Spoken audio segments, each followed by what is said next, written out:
Risques et maladies professionnelles, c'est une thématique pour laquelle je suis souvent interpellée. Des autorités de contrôle existent en piscine, mais ne sont pas toujours sollicitées. Les maîtres nageurs font souvent remonter des soucis. À la piscine, il n'y a pas que des maîtres nageurs, il y a aussi d'autres personnels qui sont souvent sous-estimés en termes de maladies professionnelles, pas forcément des risques. Donc, je vous propose, dans un premier temps, de parler de la réglementation autour de ces thématiques. En particulier, qu'est-ce qu'une maladie professionnelle? Comment on est classé maladie professionnelle? Qu'est-ce qui permet d'éviter tout ça, de les prévenir? C'est des outils comme le document unique et bien sûr la mise à disposition de PC, de PI, les obligations des employeurs, les devoirs des employés. Et dans un deuxième temps, je rappellerai les risques, où là, j'ai essayé de suivre un ordre qui permet de partir des yeux, de la tête, des oreilles, des poumons, des mains, la peau. Là, je serai beaucoup plus rapide, et le dos également, les jambes, les pieds, tout ça qui va ensemble. Une maladie professionnelle, c'est quoi? Une maladie professionnelle, c'est la conséquence de l'exposition plus ou moins prolongée à un risque lors d'une activité professionnelle. Exemple, la maladie professionnelle peut survenir si une personne a été amenée à absorber quotidiennement de petites doses de poussière. Ça existe à la piscine, surtout ceux qui ont des filtres à diatomite, par exemple, ou de vapeurs toxiques. Là, je ne ferai pas de commentaire, il y a des vendeurs de chlore.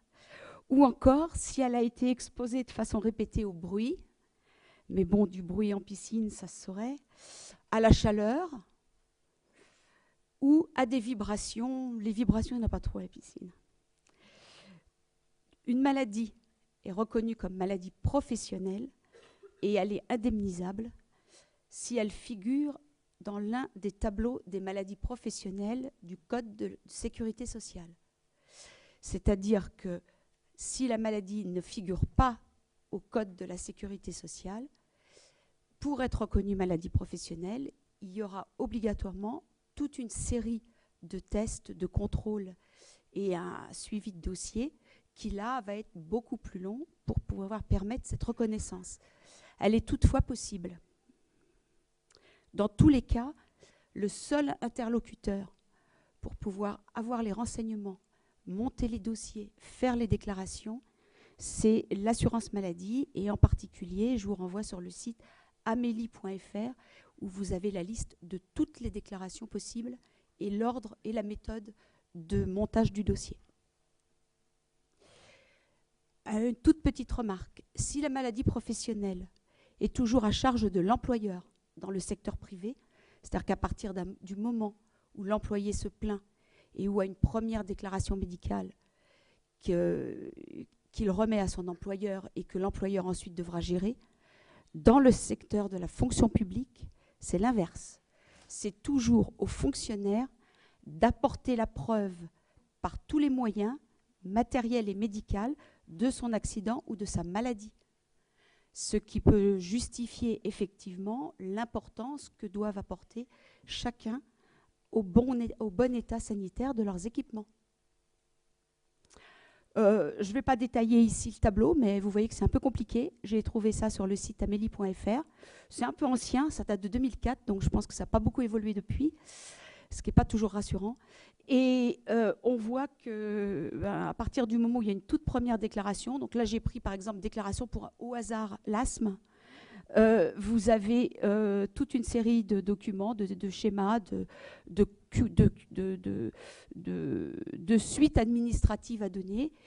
Je vous laisse le plaisir.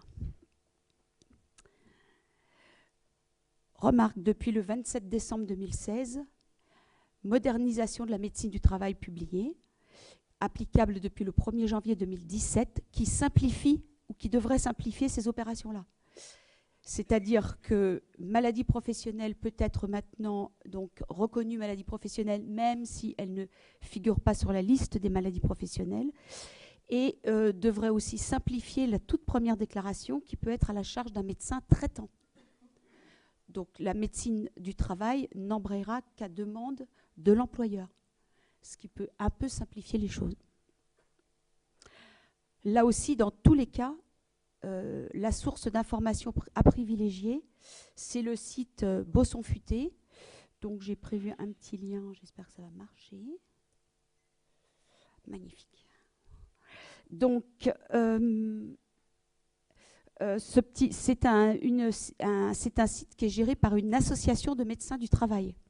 Sur ce site, vous avez énormément de choses. Donc, il y a toujours en première page ici les choses un peu, en particulier donc de nouvelles fiches sur la pénibilité suite à la nouvelle réglementation. Et vous avez, ce qui est extrêmement intéressant, des fiches métiers, des fiches documentation, des fiches de danger, des fiches pour des études de poste, je vais en parler après, des fiches d'entreprise et éventuellement médico-administratives, plus à destination des médecins. Les fiches métiers, elles sont intéressantes car si vous cliquez dessus, vous allez trouver, par exemple, toutes les fiches, toute la liste des maladies classées maladies professionnelles et la liste, voilà, qui sont classées par ordre alphabétique ou par type. Donc, on va aller, je crois que c'est 8, j'ai repéré 8. Non, alors ça va être plus que ça, 18, c'est peut-être 18. Comment? Ah oui. Bon, je cherchais maître nageur. Vous regarderez la fiche Bosson Futé sur le maître nageur. Je suis désolée pour les autres. Ah non, donc c'était la fiche d'avant. Je vais repérer. J'ai fait ça hier, mais j'avais été rechercher hier pour être sûre de mon coup. Mais c'est celle d'après.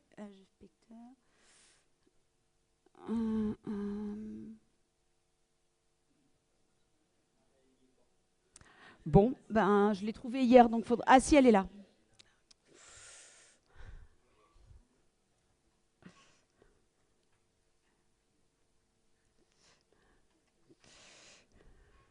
Allez.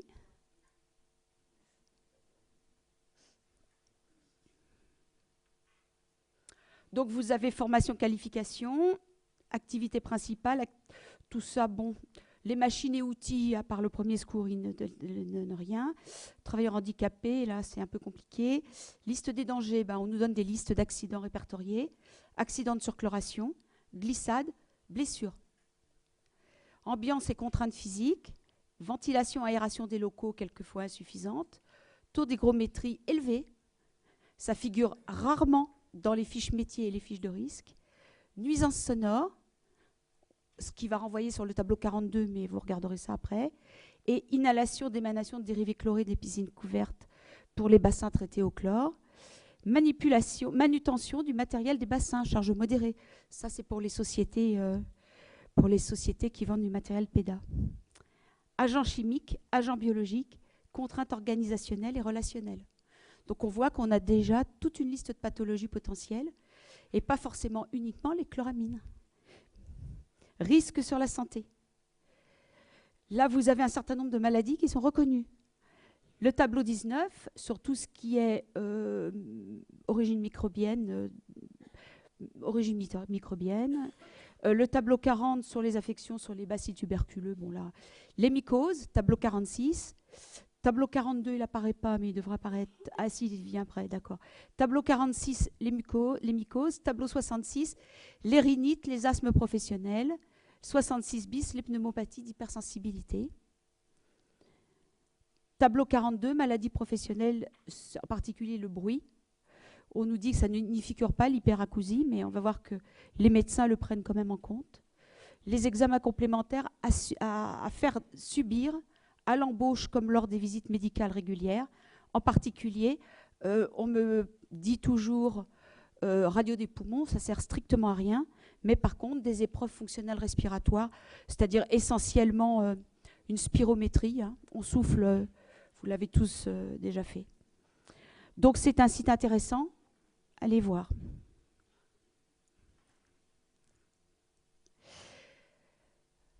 Une fois qu'on s'est renseigné sur chaque type de métier et qu'on a la liste des risques et des dangers auxquels on peut éventuellement exposer son personnel, l'employeur est obligé, depuis 2001, de veiller à la rédaction d'un document unique qui s'appelle depuis 2006 le document unique d'évaluation des risques professionnels pour toute organisation, que ce soit la fonction publique, le secteur privé, le secteur associatif ou tout employeur potentiel.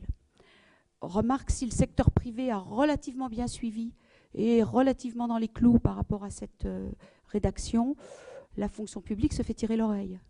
Il y a encore très peu de temps, j'ai dû animer une formation pour des DG sur une autre région de France pour leur expliquer ce qu'était le document unique et comment ils devaient le rédiger, ce qui est quand même moyen. Il est obligatoire depuis 2001, il est surtout conçu pour être un outil de dialogue entre employeurs et employés autour de la prévention du risque. Il doit proposer une évaluation du risque et les moyens de sa prévention. Il doit être mis à jour régulièrement et pour toute modification des conditions de travail. Là aussi, quand je pose les questions sur les sites de travail, chacun doit connaître au minimum la fiche qui le concerne à l'intérieur du document unique. Cette fiche qui peut se présenter sous forme d'un tableau, une première colonne, quels sont les dangers, une deuxième colonne, quels sont les risques, et au moins 3 colonnes qui concernent les 3 grands moyens de prévenir le risque qui aura été identifié. Dans toutes les questions sur la méthodologie, sur la marche à suivre, vous les trouvez sur, en particulier, votre interlocuteur sur tout ce qui est santé et sécurité au travail, qui s'appelle l'INRS.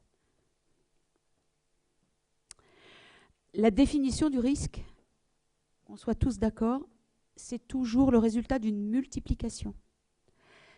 Les risques ne s'additionnent pas, ils se multiplient aussi entre eux. Cette multiplication, c'est la probabilité par les conséquences de la survenance du danger.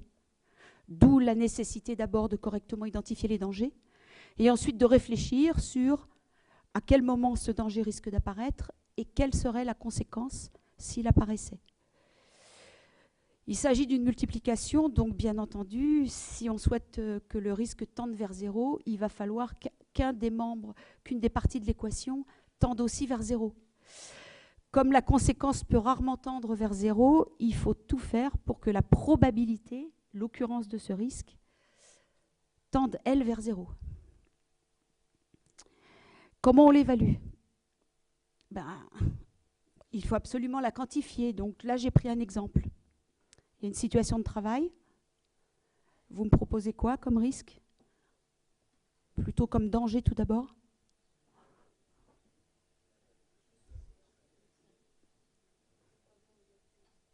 Comment ?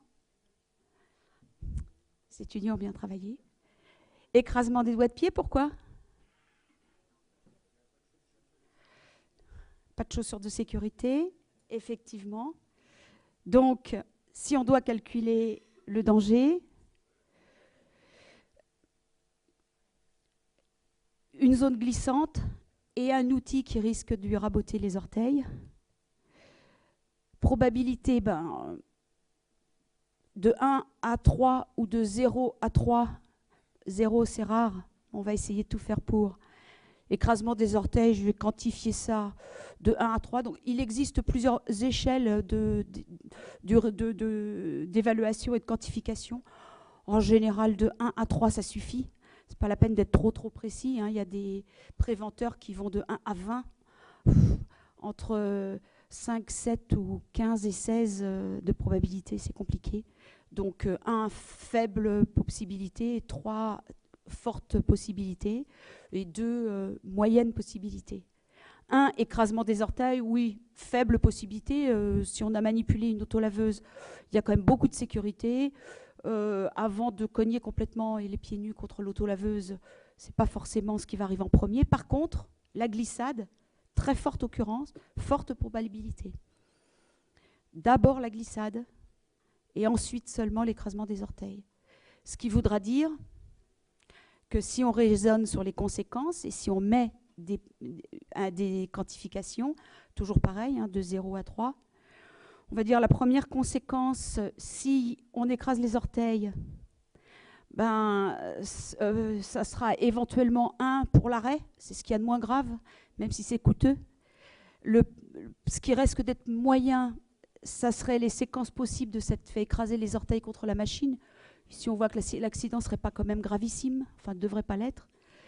Par contre, le risque glissade, quantification 3, parce que j'ai volontairement mis fracture du crâne, mais on peut imaginer, ça sera mieux. Comme ça. Plus confortable. Merci. Donc, 3, fracture du crâne. Là, j'ai mis où on aurait pu mettre rupture du rachis, tout ce que risque mortel, pourquoi pas. Il faut toujours être optimiste dans la vie. Donc, on arrive finalement quand même à 3 multiplié par 3. Donc, 3 fois 3, ça fait 9, ce qui, dans mon échelle de quantification, est le risque maxi. Si on veut que l'équation tende vers 0, comment on fait? Ben, il va falloir effectivement trouver des solutions. Un autre exemple, que là je n'ai pas détaillé, que j'aime beaucoup et que je vais vous laisser apprécier. Dans une piscine, une équipe technique extrêmement soigneuse, qui font bien attention aux produits, qui font pour que ça soit bien propre, qu'il n'y ait pas de salissure. Donc des bidons qui restent ouverts. Il faudrait peut-être que vous voyez mon pointeur là. Bidon ouvert, c'est un risque, un danger.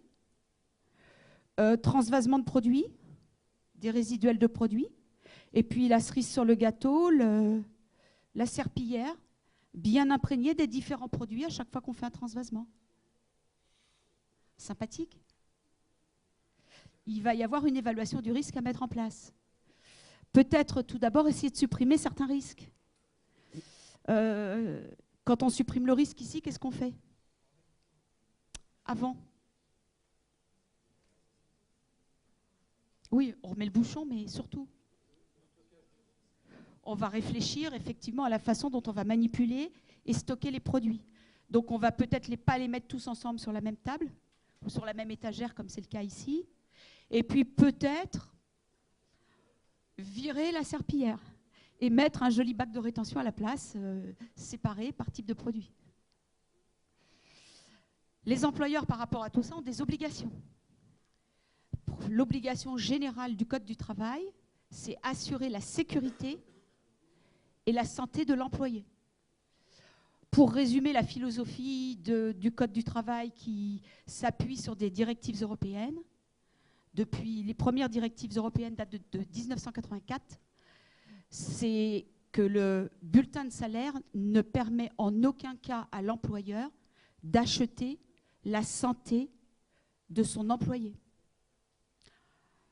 Acheter la santé de son employé, ça veut dire que, par exemple, les primes de risque sont illégales. Là, ça coince du côté de mes stagiaires quand je leur explique ça. Mais prime de risque, c'est illégal. Le risque ne doit pas exister. On doit tout faire pour le supprimer ou pour empêcher sa survenance. Obligation pour les employeurs, donc, méthodologiquement, ils doivent recenser les risques, évaluer le risque, informer l'employé, l'envoyer en formation, mettre à disposition les moyens de prévention du risque. Ces moyens de prévention doivent être dans l'ordre. En tout premier, une procédure,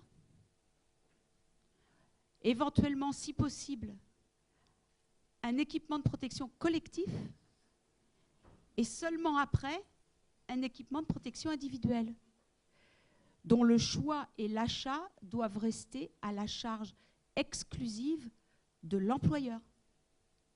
Donc pas possible, comme j'entends des fois, moi je veux tel type de chaussures, tel type de bouchon d'oreille, tel type de lunettes, tel type de... Est-ce que je peux aller l'acheter à la pharmacie, chez mon fournisseur préféré? Non. Et là aussi, l'employeur ne peut pas se défausser de cette obligation par une prime ou par un accord passé avec le magasin d'à côté en disant chaque employé qui viendra chez toi a 100 € à dépenser et tu lui donnes ce qu'il veut. Ce n'est pas possible. L'employeur doit procéder à l'achat et à la distribution et tracer cette distribution. Ici, un escalier qui mène à une zone technique de piscine. Quelques risques. Le danger, c'est quoi? La chute dans l'escalier. Comment on va protéger de la chute? Premièrement, quelle procédure?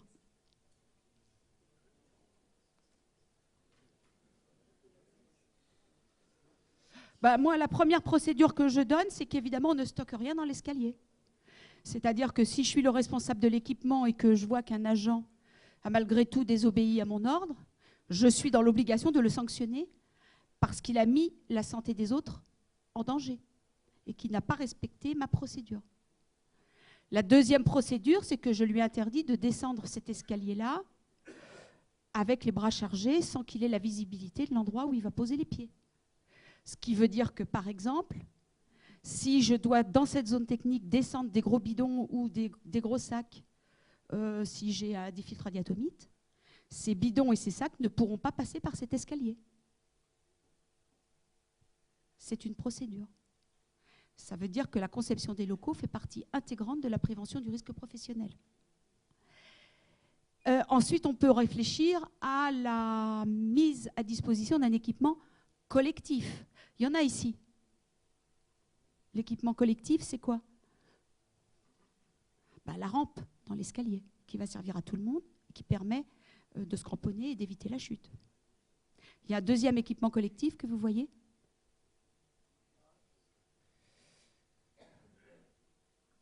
Paillasson.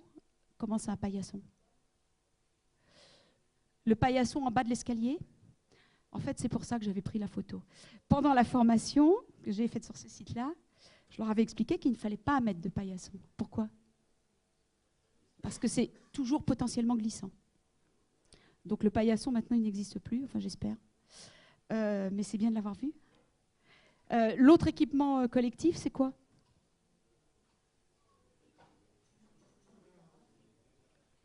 L'éclairage. Donc là, je l'ai pris photo allumée. Mais effectivement, si jamais la lumière s'éteint et que je suis dans l'escalier, il faut prévoir des nez de marche qui conservent pendant un certain temps la luminosité, qui me permettent de matérialiser l'escalier. Le temps que j'arrive en bas, je pourrais rallumer la lumière. Ça, je le vois rarement installé et pourtant, ça ne coûte pas très cher. C'est de la prévention et du bon sens. Ce nez de marche, il est bien entendu antidérapant. Accessoirement, je pourrais ensuite prévoir des solutions individuelles. Ici, dans l'escalier, solution individuelle. Oui, un EPI, quoi? Un casque pour descendre l'escalier? Quand j'ai dit tout à l'heure que dans les obligations de l'employeur, il y avait en particulier le choix de l'EPI, ce n'est pas le choix parce que le catalogue est joli, c'est un choix parce que adapté à la situation. Donc ici, un casque, c'est peut-être pas ce qui va s'imposer en premier. Éventuellement, des chaussures équipées de semelles antidérapantes, mais ce n'est pas forcément utile. Idem pour tout ce qui est produit d'entretien. Avant de commencer à réfléchir aux risques chimiques, il est absolument nécessaire de connaître tous les dispositifs et la réglementation liée au stockage des préparations classées dangereuses et à leur manipulation. Ça veut dire tout d'abord élaborer par produit d'entretien ou par produit de traitement des eaux une notice qui va s'appuyer sur la fiche de données de sécurité que vous connaissez tous par cœur à chaque fois que vous achetez un produit. Donc vous avez ici des fournisseurs de produits chimiques. Il n'est pas possible qu'au moment où on vous livre les produits sur vos équipements, vous n'ayez pas par produit la fiche qui correspond au produit que vous allez donner à utiliser ou que vous allez utiliser. J'explique aux techniciens et aux agents chargés d'entretien que tant qu'ils n'ont pas lu la fiche de données de sécurité ou qu'on ne leur a pas expliqué, ils ne doivent pas utiliser le produit. Le produit, on ne l'ouvre pas, on ne le manipule pas tant qu'on ne le connaît pas. Pour le connaître, il faut avoir lu la fiche de données de sécurité qui doit absolument être mise à leur disposition. Cette fiche de données de sécurité, il est de très bon goût de la sortir d'une fiche toxicologique en allant lire la fiche toxicologique par composant du produit chimique que vous manipulez. Donc dans la fiche de données de sécurité, dans la rubrique numéro 2, vous avez les composants du produit qui va renvoyer sur les fiches toxicologiques qui sont publiées en France sur le site toujours de l'INRS, qui reprennent en fait toutes les informations disponibles par produit chimique. Donc la base de données importante qui reprend par lettre toute la liste, etc. Ce qui veut dire qu'à partir du moment où on manipule un produit chimique ou un produit d'entretien, fiche de sécurité plus fiche toxicologique doit donner lieu à la rédaction d'une note de service qui devra être fournie, bien entendu, à l'employé et également au service des ressources humaines ou à l'administration ou à votre organisation interne. Cette fiche, cette note de service va dans le classeur individuel de l'employé, dans son dossier personnel et aussi permet un renvoi vers le document unique. Donc vous voyez que toutes ces procédures sont interconnectées et vont permettre d'agir véritablement pour la prévention du risque. Ici, j'ai mis cette photo-là parce que une jolie douche ainsi qu'une procédure, derrière un local chlore, je crois. Qu'est-ce que la douche de sécurité, c'est bien, il en faut une, c'est magnifique, elle ne doit jamais servir. Ce que je regrette souvent, c'est que personne ne sache correctement l'utiliser. Et que souvent, je les trouve dans un état d'entretien déplorable parce qu'au bout de quelques temps, comme ça ne sert pas, ça prend la poussière, on s'en sert comme vide-poche, on a perdu les bouchons de protection. Bien entendu, quand on parle protection des risques, trop souvent, on zappe au dernier point qui est l'équipement de protection individuelle. Toute la réglementation, toutes les normes liées à ces protections individuelles sont sur le site en particulier du CINAMAP, qui est un syndicat national de fabrication du matériel de protection individuelle et qui permet de classer tout le matériel selon la partie du corps que l'on veut protéger. Pour les employés, et qui est aussi une assistance au choix du matériel de protection. C'est un site qui est financé par les différents fabricants de produits de protection, mais qui ne fait pas de publicité pour une marque qui permettra des préconisations par rapport à un type de matériel et à une norme de matériel. Après, à vous d'aller voir vos distributeurs préférés. Pour les employés, obligation de suivre les procédures et les consignes. En cas de non-respect de ces procédures et de ces consignes, on est en faute professionnelle. C'est-à-dire que là, l'employeur, s'il ne fait pas une démarche pour faute professionnelle, se retrouve à nouveau à charge de ne pas avoir veillé à la sécurité du risque, à la sécurité de la démarche professionnelle. L'employé doit vérifier l'adaptation de l'équipement qu'on lui fournit et porter ces équipements prévus. Il doit respecter en particulier les conditions de port de ces équipements. Là, je pense à tout ce qui est protection auditive autour du bassin, où en général, on a des maîtres nageurs qui sont souvent pénalisés par le bruit et l'exposition ambiante, mais qui, quand on leur a fourni une première fois des bouchons d'oreille, finissent par les porter en sautoir autour du cou, et qui m'expliquent que finalement, ils n'en ont pas besoin tant que ça. S'ils ne portent pas les bouchons qui leur sont fournis, ils sont en faute professionnelle. Ils doivent aussi, dans leurs obligations, signaler toute difficulté de port de ces EPI ou toute inadéquation au risque. On reprend le premier point, le document unique n'est qu'un outil de dialogue entre l'employé et l'employeur autour du risque. Il doit aussi être chargé de l'entretien de l'équipement de protection individuelle. Ce qui veut dire que quand on fournit cet équipement, on doit lui donner la notice d'entretien. Les risques maintenant, je vais lister. Donc les yeux, les oreilles, les poumons, la peau, le dos, les jambes, les pieds. Je les appelle le premier risque. Premier risque.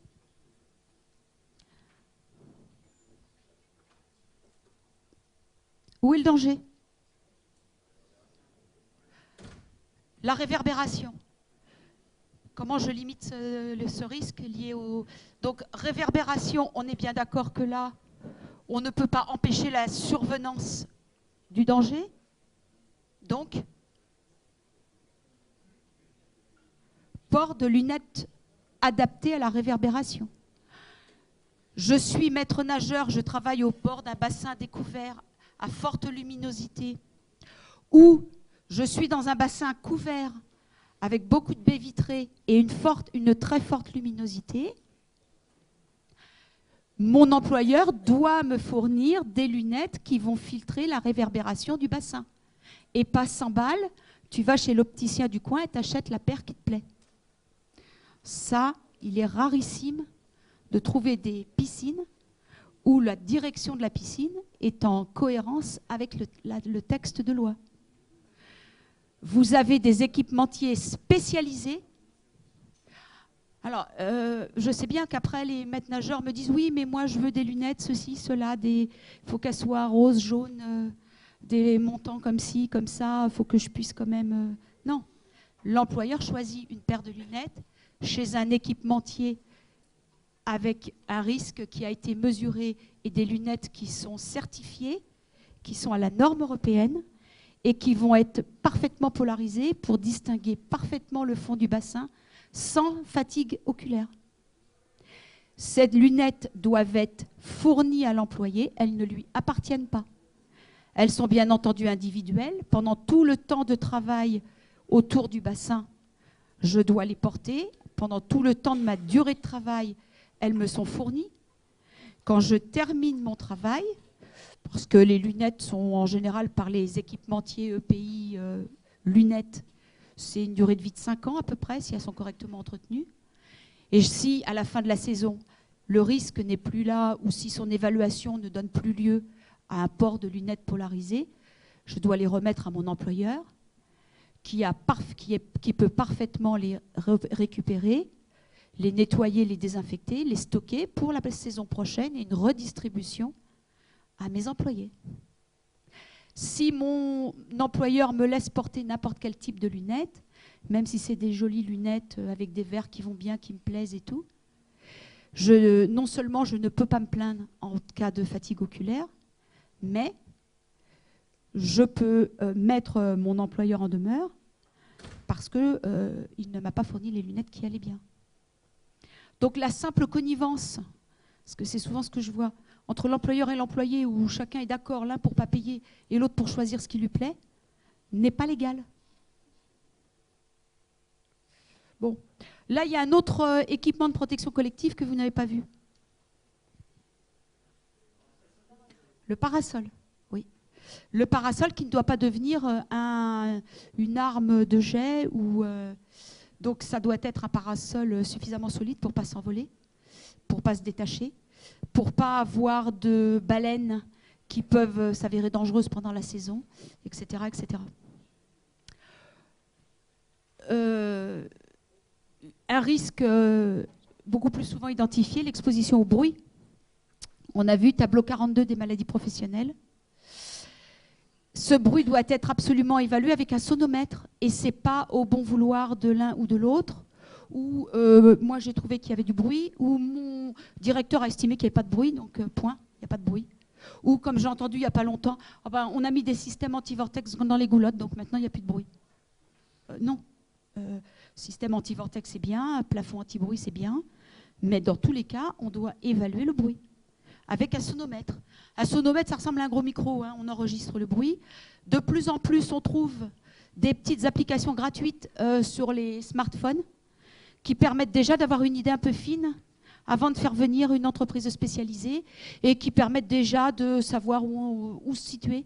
Il y a même des applications qui permettent d'enregistrer le bruit mesuré et d'avoir ensuite un petit schéma, une courbe de bruit avec les crêtes de bruit, avec les temps et les heures et les jours où ce bruit a été mesuré, ça c'est pas mal. L'idée, c'est qu'il faut que ce bruit soit évalué d'abord en période calme, en l'absence de public, et ensuite en période bruyante, donc un samedi après-midi, un dimanche matin, une arrivée de 5 classes maternelles au bord du bassin. Enfin, je pense que là, vous avez quelques idées sur les périodes bruyantes. Et il doit prendre en compte, comme tout risque, la durée de l'exposition à ce risque. Cette exposition au bruit justifie des travaux d'aménagement. On sera là dans des EPC. J'ai parlé de, par exemple, siphons anti-vortex dans les goulottes, qui limitent considérablement les bruits au bord du bassin, ou de dispositifs anti-bruit sur des plafonds ou sur des parois verticales. À la conception, il est toujours bon de prévoir des parois verticales qui absorbent et qui limitent le phénomène d'écho. Et peut aussi exiger le port de bouchons d'oreille, ce qu'on appellera donc les EPI. Réglementation. Depuis juillet 2006, nouvelle réglementation concernant la santé auditive, où on estime que le bruit apparaît et devient nocif à 80 décibels. Depuis 2016, tous les bruits nocifs comptent comme danger de nature irréversible reconnu par la réglementation européenne. Ça veut dire qu'à partir du moment où il y a eu mesure de bruit, il y a un risque irréversible pour la santé. Là, j'ai le premier lien à vous montrer, un petit film institutionnel d'un fournisseur de... Donc bien entendu, ces réglementations-là en fait l'objet, donc petite publicité. Ça marchait bien tout à l'heure.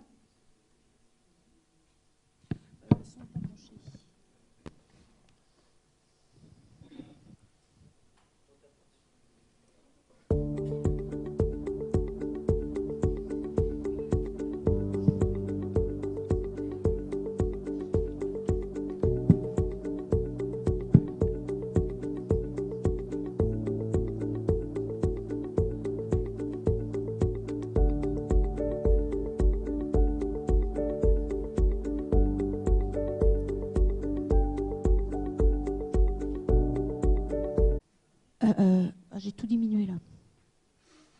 Non, c'est bon. Ah, c'est mon micro qui coupe le son.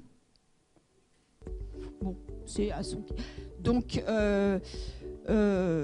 associé au bruit nocif doit être pris au sérieux. Tout produit utilisé doit impérativement être adapté à la situation et être porté correctement. Ça reprend en fait toute la méthodologie que je vous ai expliquée avant, puisque globalement, c'est la démarche générale de tout port de pays. Obliger que la protection soit correcte et qu'elle soit sélectionnée correctement et portée correctement.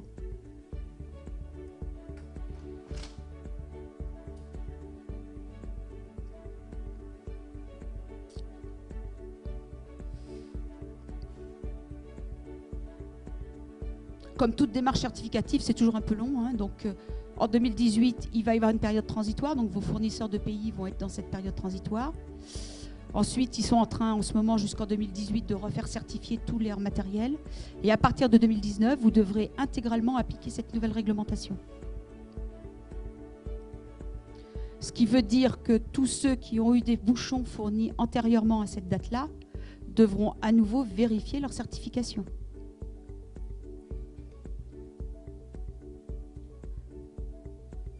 Ça, c'était juste pour se faire plaisir. Voilà. On arrête là, on retourne ici. Les risques, ce sont des risques d'abord pour l'oreille, avec la perte de l'ouïe, donc une usure prématurée des petits osselets qui sont ici, et qui vont ensuite empêcher en fait les vibrations du tympan de se répercuter correctement sur le nerf auditif. Quand le nerf auditif n'est pas suffisamment donc une exposition régulière au bruit. Quand le nerf auditif n'est pas suffisamment sollicité, quand les osselets commencent à être usés, si le nerf n'est pas sollicité, il s'atrophie, on devient définitivement sourd, et là on ne peut plus appareiller. C'est-à-dire qu'il n'y a aucun moyen de lutter contre cette perte auditive. non seulement perte auditive, mais aussi des risques pour la santé, hein, qui peuvent aller jusqu'à des fatigues cardiaques. Et puis, on pense en particulier au stress et à une répercussion sur la vigilance attendue du maître nageur au bord du bassin. Un autre petit film. Un deuxième film institutionnel, du concurrent, donc ça tombe bien. Donc on retrouve la démarche d'évaluation du risque.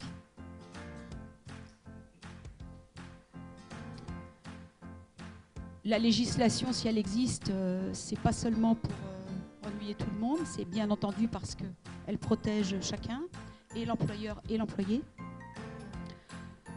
La protection doit être adaptée.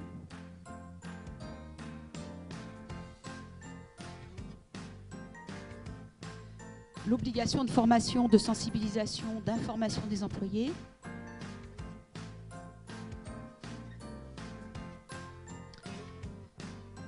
Les protections auditives doivent être portées 100% du temps. Voilà, je crois que c'est bon. Protection employée 100% du temps. Trop souvent, quand je vois un maître nageur au bord du bassin avec les bouchons autour du cou, l'image la plus courante pour expliquer la gravité de ce non-port des bouchons d'oreille, c'est de les comparer à un parapluie par un temps de fort orage.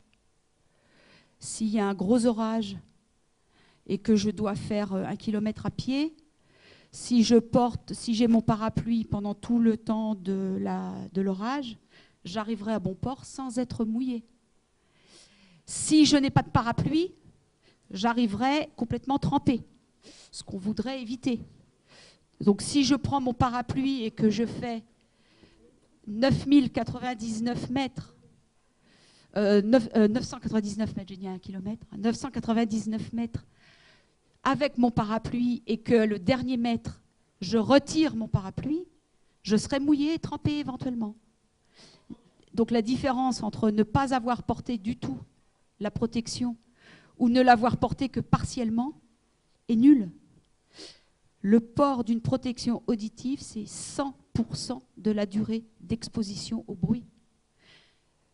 Ça, trop souvent, c'est un aspect qui est négligé et qui doit être renforcé dans les équipes. Cette nouvelle réglementation, donc depuis 2006, dit qu'à partir de 80 décibels d'exposition, le port est conseillé. À 85 décibels, le port est obligatoire. À 87 décibels, on est à la limite de l'exposition. Pour information, dans des piscines relativement récentes et correctement aménagées, quand on a des classes maternelles qui arrivent, ou des samedis ou des samedis après-midi ou des dimanches matins, on est sur des bruits qui dépassent les 100 décibels. C'est-à-dire un bruit d'aéroport, enfin d'avion au décollage. J'ai un autre petit film, toujours de la même série.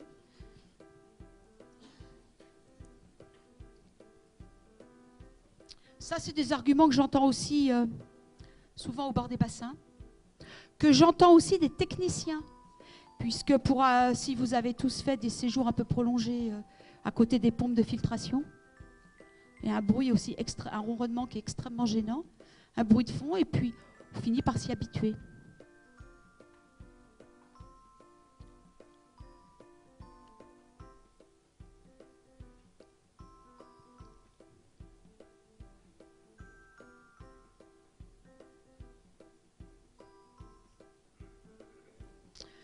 Des bouchons jetables, ce ne sont surtout pas des boules pour dormir et ne rien entendre de la nuit.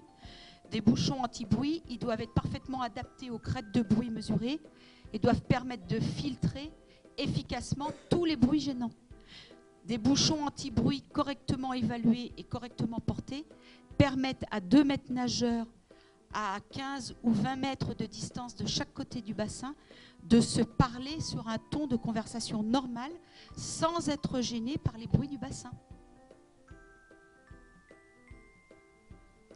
Alors évidemment, il faut expliquer aussi que des bouchons d'oreille, ce n'est pas un lecteur MP3, ce ne sont pas un bouchon d'oreille, ce n'est pas quelque chose qui permet de mieux participer au cours d'aquagym.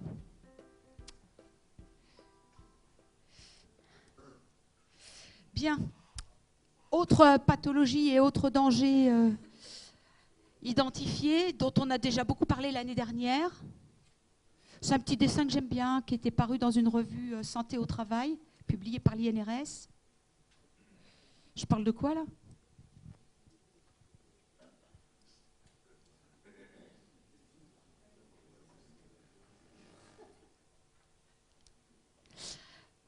L'exposition à l'air,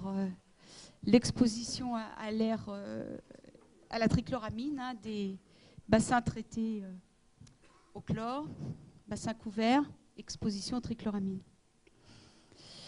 Donc tableau 66 bis du Code de la Sécurité sociale.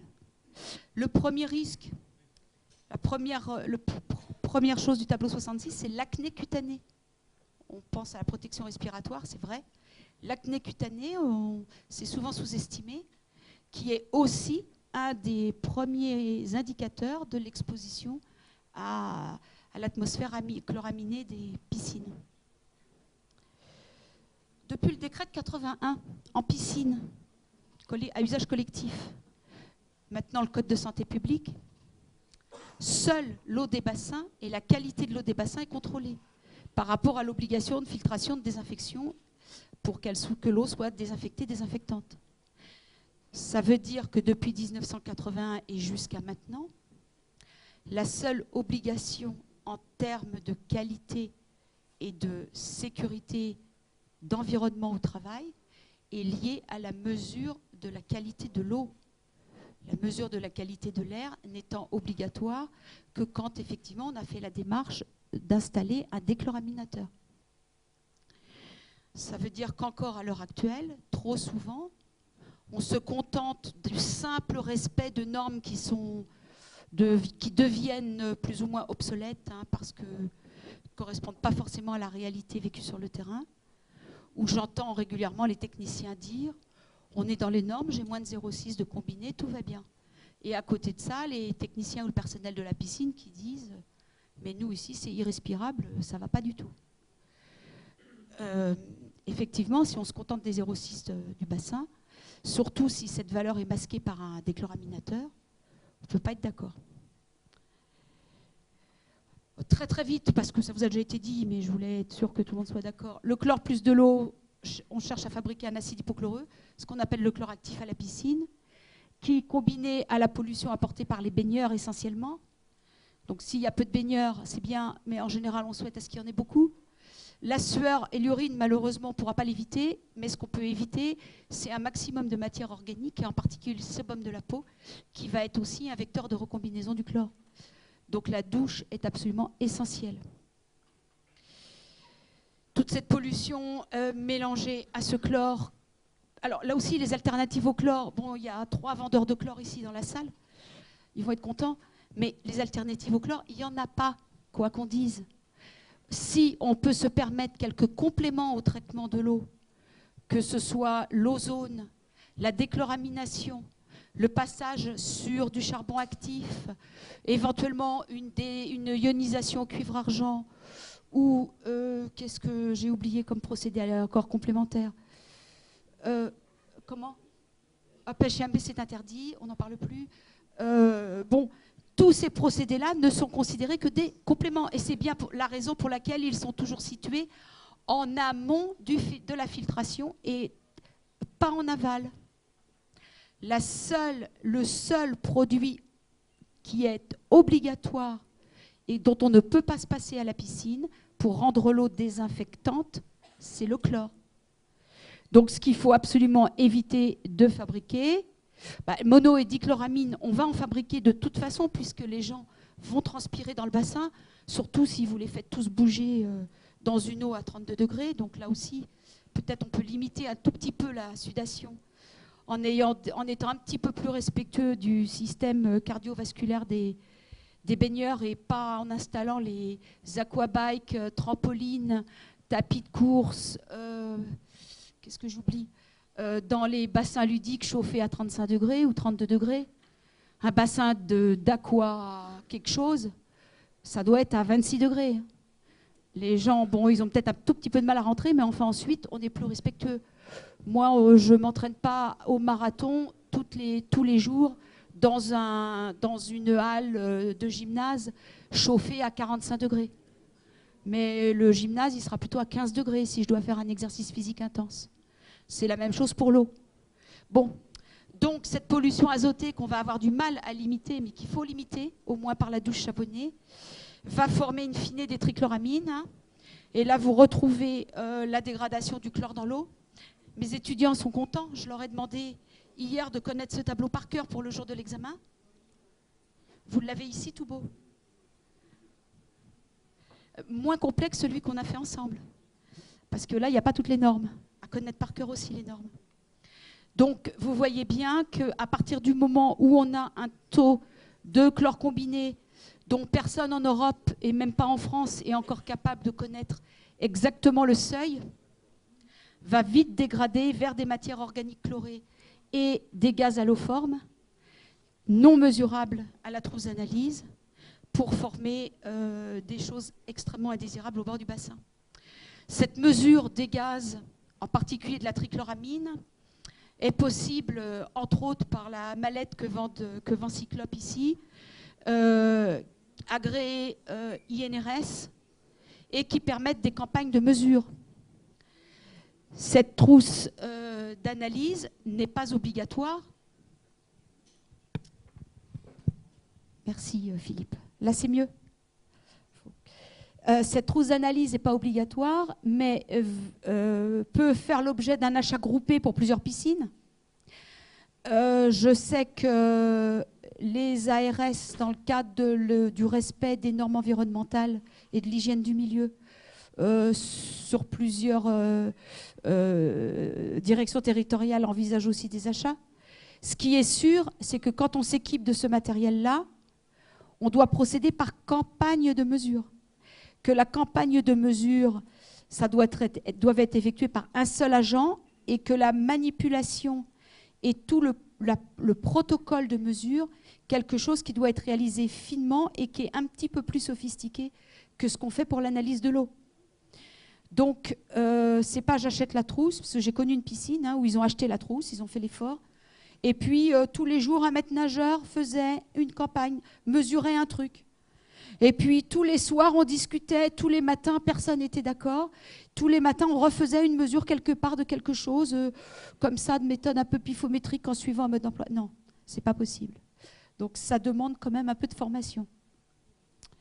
Une fois qu'on a mesuré et qu'on est d'accord sur le taux de trichloramine, donc tout à l'heure, Cyclope vous a expliqué que ces mesures étaient possibles à la fois sur des pics et des crêtes de pollution, une exposition réduite pendant 1 heure, par exemple un dimanche matin ou un samedi matin quand l'eau est bien chaude, ou un samedi en fin de matinée. Et puis aussi sur 8 heures, un temps de travail de maître nageur. Par exemple, tout un lundi ou tout un mardi de 9 heures du matin à 17 ou 18 heures de soir. Et là, on prend pendant tout le temps de l'exposition le taux de chloramine dans l'air. L'INRS s'intéresse grandement donc à ces phénomènes-là. A, depuis 2016, publié à nouveau en direction des piscines et des centres aquatiques. Agir contre la trichloramine permet, donc, reconnaît, non seulement, donc je simplifie en parlant maître nageur, mais il est clair que c'est tout le personnel de la piscine qui est exposé.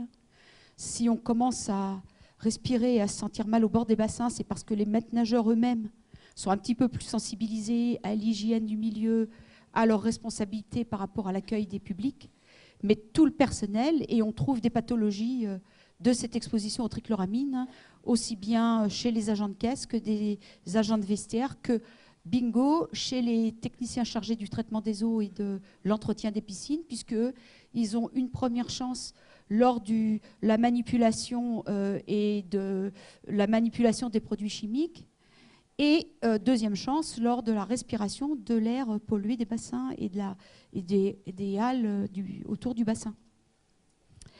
Pour ça, l'INRS publie et propose gratuitement aux centres aquatiques un outil d'aide à la décision pour la mise en place d'actions de prévention. En fait, c'est un petit logiciel à télécharger gratuitement et qui vous propose un tutoriel pour pouvoir anticiper des situations où vous risquez d'avoir un pic de pollution de ces trichloramines. Ce tutoriel, il vous propose d'abord de faire l'état de la pollution autour du bassin et dans le bassin. C'est là aussi, alors j'ai essayé de le télécharger, mais je n'ai pas réussi. Mais allez voir, c'est relativement... il faut le télécharger, il faut l'installer sur votre PC. Et là, vous avez déjà toute une première partie qui est la connaissance technique de votre équipement, avec des questions qui sont un peu sophistiquées. Par exemple, quel est ton volume d'eau? En combien de temps tu recircules ton volume d'eau autour du bassin? Des questions qui semblent basiques, qui devraient figurer sur la première page de tous les carnets sanitaires quand vous les mettez en route, et que devrait valider et contrôler à chaque fois le laboratoire qui vient valider la qualité de vos eaux de piscine. Qui doit donc tous ces outils-là, vous avez partir à la pêche aux informations et à remplir de façon un peu précise, qui demande aussi une analyse sur que je voulais vous en apporter, mais je n'ai pas été livrée, je n'ai pas récupéré les languettes, de nouvelles languettes qui permettent de mesurer le taux d'urée dans l'eau, c'est-à-dire schématiquement de matière azotée. À partir de là, vous remplissez des cases et on vous dit attention, tu devrais traiter, tu devrais surchlorer pour anticiper un nuage de chloramine qui va arriver dans ton bassin dans les minutes ou les heures qui suivent. Là, est-ce que vous souhaitez dire quelque chose? Je vous présente, vous voulez vous présenter?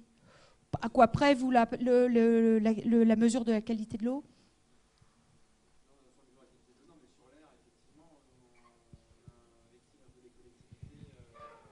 Peut-être vous présenter avant. Excusez-moi, je ne vous ai pas présenté.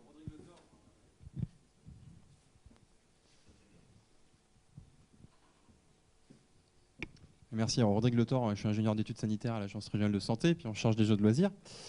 Effectivement, oui, on a passé un arrêté préfectoral dont on a parlé l'an passé pour vraiment renforcer la réglementation, puisque c'était à la base d'une circulaire. Donc certains ont toujours le côté opposable au moment de cette circulaire sur les mesures de la qualité de l'air. En tout cas, en Loire-Atlantique, c'est dans un arrêté préfectoral qui demande, dans le cadre de la surveillance de l'exploitant, de procéder en effet pour les bassins équipés de déclos UV, mais il y aurait un intérêt sanitaire, à mon sens, de développer cette mesure aussi sur tout l'ensemble des bassins, à procéder à des analyses semestrielles sur les trichlorures d'azote, mais aussi sur les trihallométhanes, on n'en a pas parlé là, mais qui peuvent être aussi cancérogènes.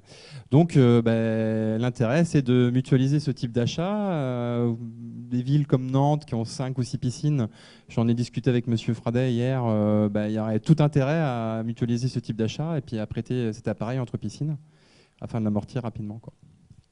Mais sinon, sur l'eau, non, je ne sais pas de...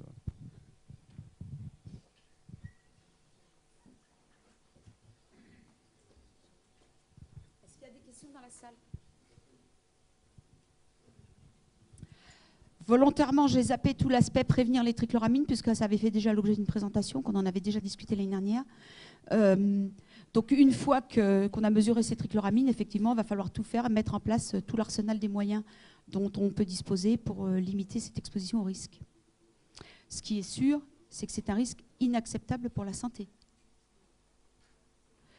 Qu'à partir du moment où un employé se plaint de malaise, se plaint de mal-être, se plaint de risque de brûlure oculaire, d'yeux qui coulent, d'irritation oculaire, de rhinite, de toux, de voies respiratoires irritées, c'est déjà le premier signal d'alerte et c'est le seul qui doit être pris en compte. C'est-à-dire qu'on peut avoir une eau dont le taux de chlore combiné sera toujours inférieur à 0,6. S'il y a un employé qui se plaint, ça suffit à déclencher la procédure et à mettre quelque chose en place. C'est la sensation au bord du bassin qui compte. Et ce sera toujours la personne la plus sensible qui va malheureusement servir le premier d'alerte. Et il est normal qu'il y ait toujours une personne plus sensible que les autres. Parce qu'on n'est pas tous égaux devant ce phénomène. Ça veut dire que quand on a un maître nageur qui se plaint, ou un agent dans les vestiaires ou à la caisse ou à la technique qui se plaint, c'est pas parce que celui-là est à mauvais caractère, c'est que tout simplement, il y a un risque pour la santé pour l'ensemble de l'équipe. J'en parle plus, c'est bon, je continue. Autre risque pour les poumons toujours, c'est le risque légionnel. Le risque légionnel, c'est un risque qui est identifié pour les usagers de tous les ERP qui possèdent des douches collectives, comme les piscines. Il ne faut pas oublier que l'usager qui utilise la douche et qui peut potentiellement être contaminé par la légionnelle, bactérie au niveau de la douche, qui contamine par inhalation de la vapeur d'eau, donc la bactérie qui rentre dans les poumons, qui déclenche une fièvre importante et qui peut s'avérer extrêmement gravissime, enfin extrêmement grave. Ce risque légionnel, s'il est évidemment pour les clients et qu'il y a une obligation de suivi pour tous les ERP qui possèdent des douches collectives, avec la mise en place d'un livret technique, la mise en place d'analyses semestrielles du laboratoire de votre choix, c'est d'abord et surtout un risque pour les employés qui fréquentent 40 fois plus la piscine que les clients de la piscine. Donc c'est 40 on remultiplie 40 fois le risque mesuré. Donc là, on est à un niveau extrême, ce qui veut dire que risque légionnel, on ne peut pas se permettre, même si on est sur des seuils relativement faibles, de ne pas le prendre en compte. Une remarque, on n'est pas obligé de fermer un équipement quand on a un seuil légionnel important. Mais dès qu'on a un seuil qui risque d'entraîner une fermeture d'équipement, trop souvent, on attend la fermeture ou on fait ça pendant la nuit. Enfin, on se débrouille pour pas complètement fermer, mais fermer quand même. Et puis pour trouver une solution qui n'est pas toujours terrible pour limiter un petit peu l'invasion des légionnels, vous avez maintenant des sociétés qui vous vendent des filtres qu'on fixe directement à la place de la pomme de douche et qui garantissent pendant 30, 60 ou 90 jours l'absence totale de légionnel dans la douche. Là aussi, ça permet, sur 30, 60 ou 90 jours, de prendre des mesures qui pourront être pérennes. Ça évite la fermeture de l'équipement et ça rassure tout le monde. Un autre risque, je suis un peu rapide maintenant, puisque bon, je voulais tout balayer. Ici, encore une situation que j'aime beaucoup. Situation de travail. Bon, je ne parlerai pas sur la technique de lavage. Ce qui m'a plus interpellée ici, comme vous, en premier, bien sûr, c'est le tuyau de l'aspirateur entre les pieds de l'agent. Là, le tuyau entre les pieds, donc procédure de travail, peut-être des choses à mettre. La deuxième chose qui m'interpelle, c'est sa position.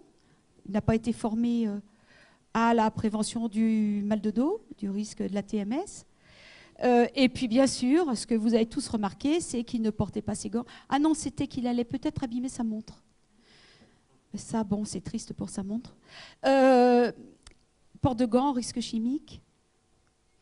Là aussi, nouvelle réglementation depuis 2016, mise en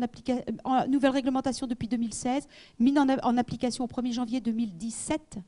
Donc, nouvelle norme CE 374 qui va là encore simplifier votre choix sur les ports du gant pour la protection du risque chimique.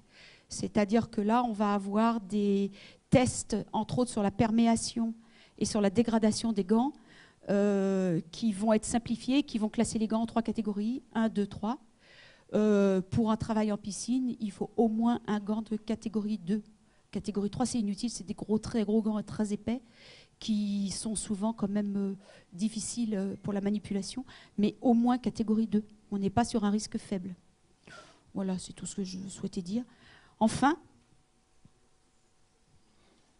C'est un directeur de piscine hein, là, qui me fait visiter sa piscine. C'est pas le... Il a les surchaussures. Ouais.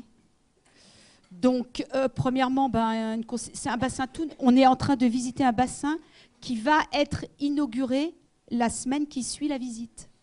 C'est-à-dire qu'il n'est pas encore en fonctionnement. Bassin tout neuf, tout récent. C'est juste une partie du bassin, donc il y a un autre accès. Ça, c'est l'accès pour les gens valides, non PMR, vous avez remarqué. Donc, une jolie marche. Bien entendu, une conception que mes étudiants vont fortement décommander. Pourquoi ? Parce qu'un Bénéluve, bien entendu, ne doit pas être enjambable. Quand il est enjambable comme ça, ben voilà, on joue, c'est le cirque. Et c'est comme ça qu'on va se retrouver systématiquement, entre autres pour les professionnels qui vont utiliser ce passage-là régulièrement et qui ne voudront pas se mouiller les pieds. Avec des situations où on va glisser, on va tomber, risque glissade. Pour le maître nageur, le risque glissade, il est aussi renforcé par la protection du pied, c'est-à-dire de son dos. Les problèmes de dos sont la première cause d'arrêt longue maladie des personnels travaillant en piscine. Première cause d'arrêt longue maladie, c'est essentiellement les sciatiques, hernies discales. Tous en piscine, vous connaissez quelqu'un dans votre équipe qui a des problèmes de hernie discale. Je ne connais pas de piscine où il n'y a pas quelqu'un qui n'a pas un problème de dos. Même si c'est extrêmement répandu dans toute la population, c'est surreprésenté autour des bassins. Pourquoi ? Parce que les claquettes ne sont pas un équipement de travail. Les claquettes, ce n'est pas fait pour marcher 8 heures sur un sol dur autour du bassin. Les claquettes sont des équipements pour le sportif et vous les achetez en général chez, je ne vais pas citer de marque de magasin, mais des magasins qui dispensent du matériel sportif. Ce n'est pas un équipement de protection et ce n'est pas un vêtement de travail. Claquettes, alors les tongs, j'en parle même pas, c'est pour aller à la plage. Les claquettes, c'est juste fait pour le sportif qui vient à la piscine, qui se déshabille, qui arrive au bord du bassin, qui ôte ses claquettes, qui fait ses longueurs et qui repart du bassin. Quand on est maître nageur et qu'on est au bord du bassin, il faut au pied quelque chose d'abord qui va limiter les pieds mouillés. Donc on va choisir des chaussures fermées, même si on aime bien avoir les doigts de pied à l'air. Des chaussures fermées avec un coefficient d'absorption du choc au niveau du talon qui va limiter les risques d'écrasement intervertébral et qui, accessoirement, va aussi empêcher la glissade au bord du bassin. Ce qui veut dire que pour un maître nageur digne de ce nom et correctement équipé, il doit être équipé avec des chaussures fermées qui seront réservées au bassin, qui auront un coefficient d'absorption du choc et qui permettront de ne pas glisser. Donc, ou bien on prend des chaussures professionnelles qui ont toutes ces qualificatifs. Il n'y en a pas, j'en ai pas trouvé. Quand je motive un peu les fabricants de chaussures de travail, je les ai encore vus là au mois de novembre, j'ai fait le tour de tous les grands exposants qui étaient là.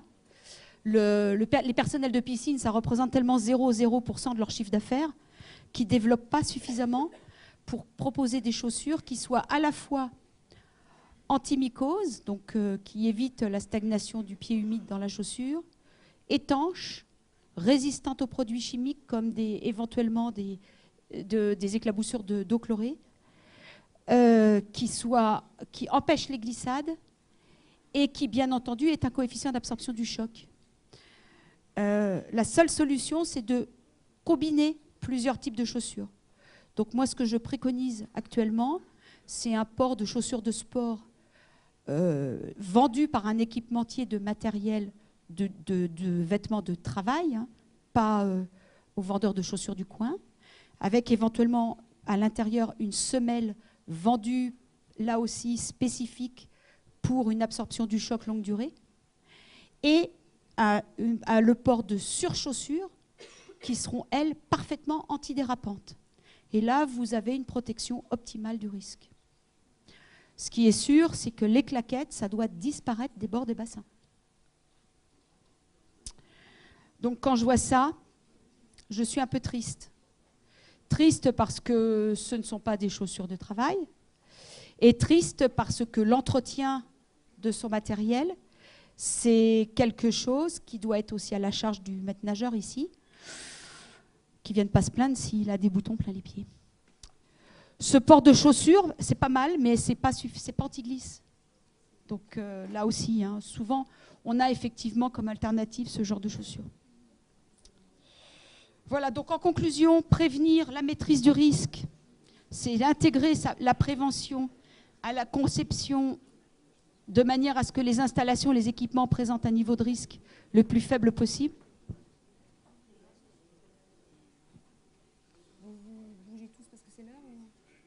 J'ai fini, c'est ma conclusion.